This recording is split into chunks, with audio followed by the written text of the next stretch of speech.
Pessoal, sejam muito bem-vindos ao Mistérios do Mundo. Eu sou o Bruno Alves. Se você não é inscrito nesse canal, já clique no botão de se inscrever, ative o sininho para receber notificações e já deixa aí o seu like. Esse vídeo eu vou explicar para vocês quanto é mais ou menos a circunferência, né, da borda da Terra, da Antártida. Porque uma das características, uma das defesas que os globalistas têm contra a Terra plana é a questão do tempo de voo entre Santiago e Sydney, né? E também outra questão é a suposta viagem de circunnavegação que foi dada por Amir Klink em alguns, né, em 100 dias, cento e poucos dias, alguma coisa assim, eu não lembro agora. Qualquer coisa me corrijam, não importa. Então o que acontece, gente? Nós tivemos grandes viagens de circunnavegação na Terra, né, que é aquela viagem que ele circula a Terra, né, e sempre no sentido leste-oeste ou oeste-leste. Jamais tivemos uma circunnavegação no sentido norte-sul, circundando a Terra no sentido norte-sul, sempre leste-oeste ou oeste-leste. Nós tivemos o exemplo de Fernão de Magalhães e tivemos o exemplo também de James Cook, que fez 3 viagens de circunnavegação, sempre nesses sentidos. É isso porque na Terra plana isso é provável no sentido leste-oeste e oeste-leste, né? Só na Terra plana é possível, tranquilo. Não seria possível no sentido norte-sul, circundando a Terra. O mais interessante é que nem voos, né, circundam a Terra no sentido norte-sul. Apenas se você pegar o mapa oficial da aviação civil, você vê que sempre os voos eles vão nesse sentido, leste-oeste, oeste-leste ou de norte a sul, só assim, dos Estados Unidos até o Brasil, ou do Brasil até a Europa, né? Nunca circundando a Terra no sentido norte-sul. Nenhum avião faz isso. Inclusive o Santiago Sydney ele vai no sentido oeste rumo a Santiago. Poderíamos ter um voo ali por cima da Antártida, né? Se a Antártida fosse realmente um continente, mas nós não temos isso porque para os lados de fora não seria possível circundar a Terra. Então, no sentido norte-sul, nós não temos nenhuma viagem nem de circunnavegação por navio, muito menos por avião. O mapa da aviação civil mundial já mostra isso. Os voos são sempre feitos nesses sentidos aí e não há nenhum cruzando a Antártida ali por baixo, né? Ou cruzando o Polo Norte, circundando a Terra. Você pode ter assim no Polo Norte, que o Polo Norte é o centro, então de um voo de um lado para o outro, mas não circundando, né? Porque aí seria impossível isso ser realizado. Circundando a Terra assim, ó, nesse sentido. Nós tivemos só viagens de circunnavegações assim, né? Porque na Terra plana isso seria possível, assim, para um lado e para o outro, para a esquerda, para a direita, então assim vai. Então, nós não tivemos isso na história. E eles defendem o tempo de voo, e o tempo da viagem de circunnavegação de Amir Klink. Como eu não posso confiar no Amir Klink, porque ele diz ter feito isso em cento e poucos dias, alguma coisa assim, já James Cook e Fernão de Magalhães realizaram essas viagens em 3 anos, né? Todas as viagens de circunnavegações que tanto James Cook como Fernão de Magalhães fizeram duraram 3 anos. Apenas a do Amir Klink durou em torno do Polo Sul, ali, segundo ele diz, durou cento e poucos dias. Amir Klink, então, é um grande super-herói, e não estou dizendo que ele está mentindo, não estou dizendo nada disso. Eu não posso confiar, não sou obrigado a confiar nele, né? Eu não estou dizendo isso, tá? Não estou afirmando isso, eu só não confio. Então, se eu não confio no Amir Klink, também não posso confiar no Fernão de Magalhães e nem no James Cook, porque eles dizem, a história mostra que eles fizeram em 3 anos, então em quem eu vou acreditar? Não posso, né? Com relação ao voo Santiago-Sydney, eu pego como exemplo o paralelo em que o voo se encontra. Então, o voo Santiago-Sydney ele está no meridiano, ele está num paralelo e ele percorre uma quantidade de meridianos para sair de Santiago e chegar até Sydney. Isso dá ali, segundo eles, na bola, uma distância de 11 mil e poucos quilômetros. Eu peguei outro voo do mesmo paralelo e que percorre a mesma quantidade de meridianos, só que na parte norte, que seria o voo Houston-Pequim, né? Na Terra Globo, ele percorreria a mesma quantidade de meridianos e está no mesmo paralelo, só que um está no sul e o outro está no norte. E basicamente a distância é praticamente a mesma e o tempo de voo é praticamente o mesmo, né? O que seria impossível numa Terra plana. Só há uma diferença, né? Nisso aí. A diferença é que o avião, a aeronave utilizada por cada um que percorre a mesma distância, no mesmo paralelo e a mesma quantidade de meridianos, são as aeronaves utilizadas são diferentes uma da outra. Aqui a de cima, do norte, que faz Houston-Pequim, ela é uma aeronave da China Airlines e é um Boeing 777 que tem velocidade máxima de 900 e poucos, 957 quilômetros, alguma coisa assim, né? E de cruzeiro de 905. Já a aeronave que é utilizada para fazer o voo Santiago-Sydney, que percorre a mesma quantidade de meridianos e que está no mesmo paralelo e que faz o voo ao mesmo tempo, é uma aeronave que tem velocidade máxima de mais de 1.000 km por hora, né? Então daí você já vê que eles utilizam na parte de baixo uma aeronave mais rápida para fazer o mesmo percurso, para percorrer a mesma quantidade de meridianos com o mesmo tempo, porém com uma aeronave com uma autonomia de voo, uma velocidade muito maior, né? Então eu não posso confiar nos céu de empresas aéreas para eu ter a distância correta também, porque se eles utilizam aeronaves diferentes, no sul mais rápidas, e que ainda tem um segredo no sul, ainda temos as Jetstreams, que ajudam muito no desempenho do avião. Então, se um avião tem uma velocidade máxima de 1.000 e poucos, ainda tem uma Jetstream para ajudar, ele será muito mais veloz do que aquele avião de lá, que não tem Jetstream ali naquela área, e ainda é mais lento, né? Então, o que significa que essas aeronaves, por mais que estejam no mesmo paralelo, um no sul, outro no norte, e percorre a mesma quantidade de meridianos, isto é, a mesma distância, uma utiliza uma aeronave bem menos veloz, a outra de baixo, do sul, utiliza uma aeronave muito mais veloz e ainda tem as Jetstreams para ajudar, e fazem esse voo no mesmo tempo. Tem algo estranho aí. Então, como eu não posso confiar, em quem eu vou confiar, gente? Eu só posso confiar numa coisa, na natureza. O céu de uma empresa aérea pode mentir, o piloto está ali com a sua carta, ele apenas vai, né? O céu, tanto que tem muitos pilotos que defendem a Terra plana e muitos que não, então vai saber, né? Não estou falando aqui, a questão não é essa.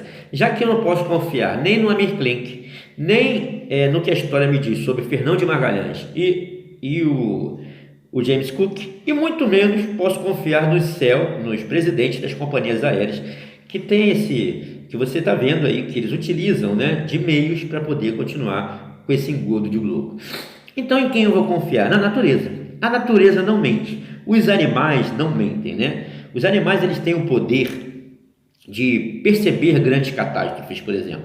Se você vê peixes muito próximos da água, uma quantidade muito grande, você pode perceber, se não for nenhuma coisa ligada à poluição, você pode ver que está vindo o tsunami. No Japão é assim, quando eles veem um monte de peixe na beira da água, eles sabem que está vindo o tsunami. Outra coisa ou então quando tem grandes migrações de aves, há aves que migram normalmente, né, para acompanhar o verão, para ter a luz solar, tem aves que fazem isso, como é o caso dessa aqui. Mas tem outras que essas grandes migrações, animais migrando, é porque eles estão vendo que alguma coisa vai acontecer. Isso é pelo fato deles terem um contato com a natureza que nós não temos mais. A Matrix já criou uma dissonância cognitiva em nós que a gente não consegue mais ter esse contato natural e perceber, né? A gente está tão inserido nessa Matrix, infelizmente, a gente perdeu esse contato com a natureza que os animais têm completamente. Então, todas essas pessoas que eu citei aqui podem mentir para mim, menos os animais. Sabe quem é essa aqui, gente? Esse animal lindo que vocês estão vendo aqui, ó. Sabe quem são eles?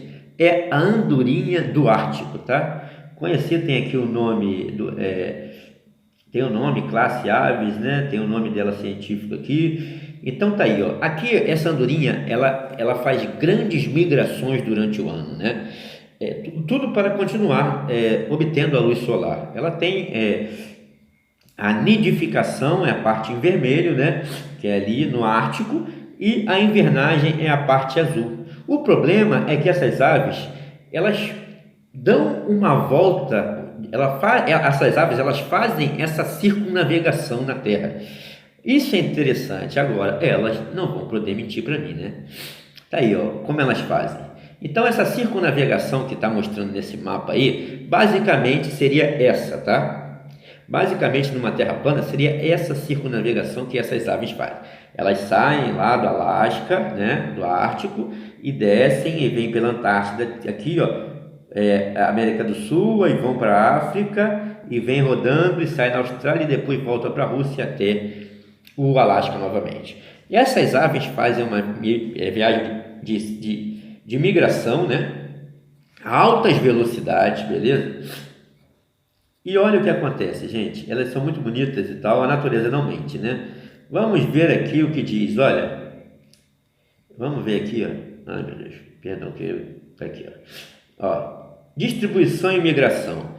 A espécie tem uma distribuição circumpolar, contínua, não se reconhecendo subespécies. As maiores populações ocorrem nas regiões costeiras temperadas da América do Norte e Eurásia durante o verão setentrional, enquanto inverna no verão meridional, distribui-se pelas regiões oceânicas das altas latitudes meridionais, atingindo a bordo do gelo antártico. Então é o que elas fazem, ó. Elas migram dessa forma aqui, ó. Elas não fazem elas fazem as viagens, eles dizem circumpolar, né? Mas será que é circumpolar? Circumpolar sim, né? Como fez o Amir Klink ali em volta da Antártida, que diz o mapa aqui, ó. É o que diz o mapinha aqui delas, ó. Tá vendo? Sempre no sentido leste-oeste, ó. Como se fosse na Terra plana, seria assim, né? Elas não saem lá do Ártico e circundam a Terra no sentido norte-sul. Elas vão assim, ó, sempre de leste para oeste, fazendo essas passagens, ou de oeste e leste. É o que elas fazem. Mas o interessante não é isso, gente. O interessante é a distância que ela percorre. Olha que coisa incrível. Esta viagem expõe a ave a 2 verões por ano em latitudes elevadas e por essa razão há mais luz do dia do que qualquer outra criatura. Ela tem mais luz do dia do que qualquer outra criatura no planeta. Nesta migração, cada ave viajará em média ao longo de sua vida uma distância a uma ida e volta na Lua, 800 mil km. Olha só, mas nós vamos dizer aqui o tempo, o quanto ela percorre nessa migração. Está dizendo aqui, ó, olha a migração dela, está dizendo aqui muito bem o quanto ela percorre. Nem todos, mas a maioria dos indivíduos percorrem essa distância aqui, ó. Olha que legal, ó. Nesta migração, cada ave percorre anualmente cerca de 38.600 quilômetros, sendo que para algumas populações que são obrigadas a contornar, essa distância ultrapassa 80 mil quilômetros.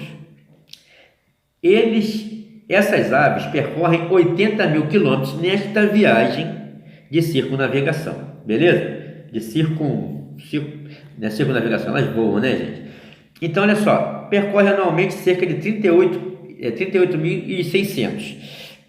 Algumas populações, eles dizem aqui que são obrigadas a contornar continentes. Não é isso, gente. O que a ave faz na realidade, o que essa ave faz, é uma viagem de circunnavegação. Olha aqui, ó. Elas saem do norte, vão vir em direção sul, vêm para a Antártida e dá a volta. Ela simplesmente faz isso. O que eu estou mostrando para vocês aí. E percorrem cerca de 80 mil quilômetros. Outras percorrem menos porque vão cortando o caminho. Aí percorrem cerca de 38 mil quilômetros. Mas as que fazem a viagem completa, o próprio Wikipedia até fica confuso na hora de dizer isso, elas percorrem cerca de 80 mil quilômetros para circunnavegar a Terra. Então as aves, a natureza não mente, né? A natureza não mente. E durante toda a sua vida ela vai percorrer nessas viagens de circunnavegação. Essas aves vivem cerca de 18, 20 anos. Olha onde elas aparecem, gente. Melbourne, na Austrália, Labrador, no Canadá, lá no norte, África do Sul. Elas fazem essa viagem. É só você ver aonde essas andorinhas, até aqui na América do Sul ela aparece, no Círculo Polar Antártico. Eles querem dar uma deschavada na matéria para dizer que elas passam por dentro. Não, as que cortam o caminho passam por dentro dos continentes. E aí percorrem 38 mil quilômetros. Mas as que fazem a viagem de circunnavegação, de circunvoo, que circundam a Terra no sentido oeste-leste ou leste-oeste, para conseguir, elas percorrem 80 mil quilômetros. Então, a natureza, gente, ela não mente, cara. É só você ver os locais onde elas estão. Ali no Reino Unido, já na parte norte, Melbourne, Austrália, onde podem ser vistas, Canadá, 23 de julho, África do Sul, elas podem ser vistas em vários lugares. O arquipélago da Terra do Fogo, do gelo Antártico, América do Norte, Eurásia. Olha que legal, gente, o que essas andorinhas fazem. Então, a gente está falando aqui sobre comportamento, está falando da biomassa dela, né? Mas o interessante é essa viagem que as andorinhas não podem, o céu de uma empresa aérea pode mentir para a gente, né? O Amir Klink pode, eu não estou falando que ele está mentindo, mas podem. Então eu não vou aqui, estou dizendo que ele está mentindo, mas eu não posso confiar nele, nas palavras dele. Eu não posso confiar no céu de uma empresa. Eu não posso confiar na história que dizem que Fernão de Magalhães circunnavegou em 3 anos. Eu acredito que sim, porque a borda é muito grande. Mas as andorinhas não iriam mentir. E elas, para fazer essa viagem circumpolar ali pela Antártida, até voltar para o Ártico, elas percorrem 80 mil quilômetros. Então a natureza não mente, gente. A natureza não mente. Então, basicamente, devido ao corte que eles fazem após vir da Austrália e ter que subir de novo, eu acredito que a Terra, que essa borda, ela tenha mais de 80 mil quilômetros, né? Então as andorinhas me mostram isso, a própria natureza, né? E ciência é isso, é observação da natureza. Não é momento eureka, não é filosofia, ciência é observação. E as andorinhas me mostram, as andorinhas não podem mentir para mim, porque é natural dela fazer essa viagem e que elas percorrem 80 mil quilômetros. Então é isso, estaremos sempre juntos em busca da verdade, mistérios do mundo conteúdo original. É nessa hora que o Globalode chora e mamãe não vê. Grande abraço.